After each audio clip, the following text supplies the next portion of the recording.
Good morning, first grade, or good afternoon, whatever time it may be when I see you. This is Jesus, and he's here with me again today to help us learn about the next part of our Holy Week story. I brought a prop with me today, and this is a prop of a bowl and a towel. And today we're going to learn a story about Jesus using a bowl and a towel to show his love for his friends, the disciples. Today, well, actually it's going to be tomorrow, but because the story is so special and so important, I have broken it into two parts. Tomorrow, Holy Thursday, begins a very special time in the church year. It's actually the holiest time of the entire year, even more special than Christmas, if you can believe that. Tomorrow begins what is called the Triduum. And the Triduum are the three holiest days of the whole church year, beginning with Holy Thursday, the day that we remember when Jesus had his last supper with his friends. Good Friday, the day we remember the cross that Jesus was given and forced to carry and eventually crucified on. And then the best of all is Holy Saturday. That's the part that comes next, the most amazing part of Jesus' story, when he conquers death and rises to a new life. So these next 3 days, or 4 days, since I'm starting this a day early, are the most special days, as I mentioned, for the entire church year. And we call it the Triduum. Because it's so special, I'd like to share the stories with you from your beginner's Bible. So I think the other day we left off with Jesus entering the gates of Jerusalem and being greeted like a celebrity, and the people had palm branches and they were bowing down to him, so excited to see him.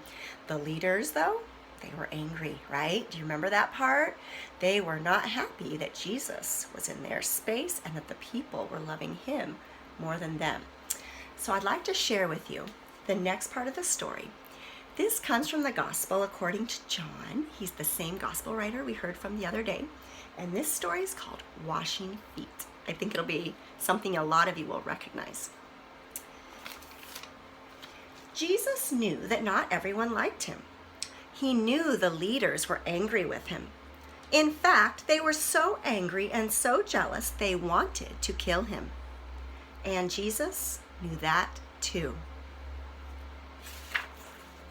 But Jesus still had his special friends: Peter, Andrew, James, John, Philip, Bartholomew, Simon, Matthew, James, Thomas, Thaddeus, and Judas. They had been his friends for a long time. They traveled with Jesus, and Jesus taught them many things. One night, they all got together for dinner. While they were eating, Jesus got up. He put a towel on like an apron. He poured water into a large bowl. Then he began to wash his friends' feet.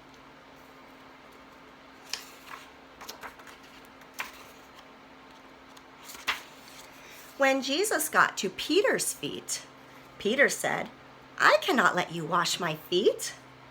"If you don't let me wash your feet, you can't follow me," said Jesus. "In that case," said Peter, "wash my hands and my head too."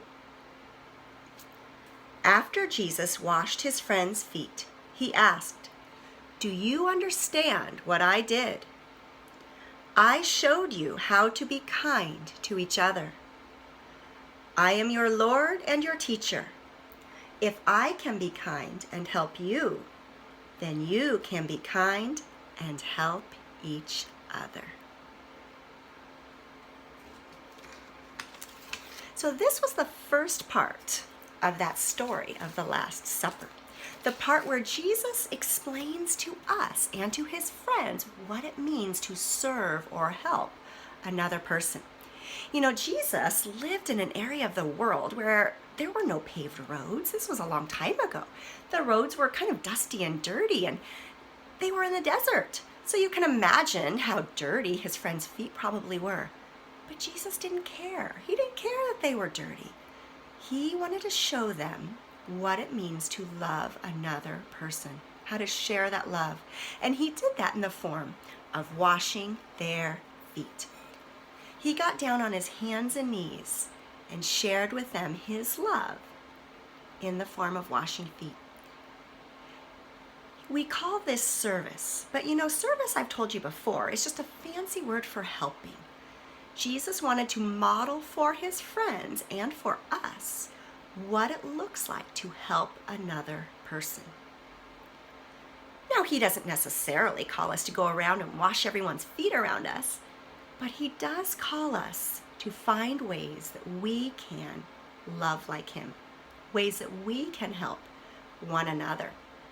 Oftentimes what that means is just kind of stopping whatever we're doing and taking the time to think about how other people feel, what other people might be going through. Right now, it's actually a perfect opportunity for us to practice this act of service that Jesus gives us. With this coronavirus going around, there are so many people who are feeling scared, people who are lonely, people who are worried. We can be Jesus for those people. We can write a note, just a letter. We can FaceTime someone or just give our grandparents a phone call, let them know we're thinking about them. Maybe doing some extra things around the house to help our moms or our dads. Little things that we can do to help another person feel more joy in their life. That's what Jesus calls us to do. That's what I challenge for you today. I challenge you to think about someone that you might be able to help and think about how you can help them. Maybe it's someone at home in your family. You could help out with an extra chore at home, a little job without even being asked, just do it. Maybe it's calling your grandparent, FaceTiming a friend, especially a friend who you think might be feeling kind of sad or lonely. Writing a note to someone. Even sending a prayer, spending time with Jesus and praying for people. That helps too. It really does. So on this day during Holy Week, I hope that you will be able to find a space and a time where you can practice this gift of service and have a chance to help another person. I'll be back with you tomorrow to share the second part of our Last Supper story, the second part of the Holy Thursday story. I wish you all a beautiful day, and I'll look forward to seeing you tomorrow. Bye-bye.